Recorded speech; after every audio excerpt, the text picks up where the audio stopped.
Hey everybody, what is going on? I hope you guys are all doing well, and welcome to another tutorial video. In this video, I'll be explaining to you guys how you can undisable or unlock your Cash App card, so let's get right into it.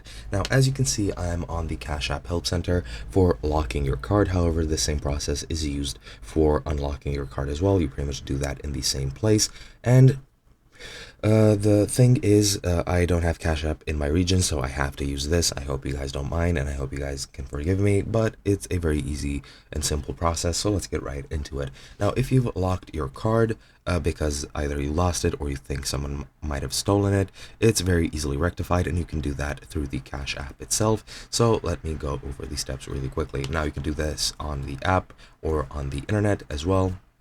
Depends on your wishes, and what you need to do is just go into your card tab on your Cash App home screen and select lock card, or in this case unlock card, if you're trying to unlock it, and that is pretty much it. Now online, you need to log in to cash.app/account, select money from the left of the screen, and then toggle lock card in the card section on the right, and by toggling it you can lock it or unlock it at will. Now, if you're having any problems, I do recommend you contact support through your profile settings menu, but other than that, that is pretty much all there is to it. I hope you guys enjoyed, and I'll be seeing you guys in another video.